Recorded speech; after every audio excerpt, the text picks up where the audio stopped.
Donc, je vais faire le numéro 18, page 25 de votre cahier de notes. Donc, c'est un numéro que vous aviez à faire en devoir. Donc, dans ce cas-ci, on est encore dans le cas d'un trapèze. On recherche, par contre, la hauteur dans ce cas-ci. Donc, on a déjà fait un exemple lorsqu'on cherchait la petite base. Là, on cherche la hauteur. Donc, on va voir la petite différence entre les deux. Donc là, dans ce cas-ci, première étape, c'est toujours d'écrire notre formule. On reconnaît la forme, c'est un trapèze, donc on va aller écrire notre formule d'aire d'un trapèze. Donc, attrape est égal à grande base plus petite base fois la hauteur divisé par 2.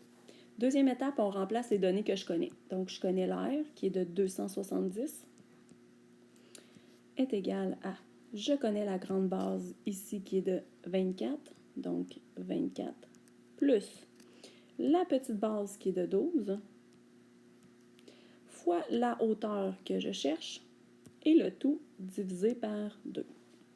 Donc là, dans ce cas-ci, je dois isoler mon H. Je peux d'abord commencer par éliminer mon divisé par 2 en multipliant par 2 des deux côtés. Donc ici, ça simplifie. Du côté gauche, il me reste 540 est égal à, j'ouvre ma parenthèse, 24 plus 12 fois la hauteur. Donc, je cherche toujours à isoler ma hauteur. Là, ce que je constate, c'est qu'à l'intérieur de ma parenthèse ici, 24 plus 12, bien, c'est deux termes constants, donc c'est deux chiffres qui s'additionnent. Donc, je vais tout simplement aller les additionner. Donc, 540 est égal à 24 plus 12, ça fait 36 fois la hauteur.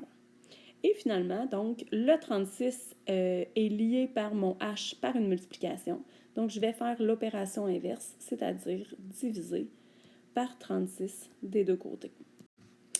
Il me reste donc du côté gauche H égale, donc 540 divisé par 36, ça me donne 15.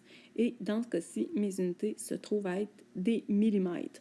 Donc la hauteur, c'est une longueur, hein, ce n'est pas des unités d'air qu'on doit écrire ici, c'est vraiment des unités de longueur.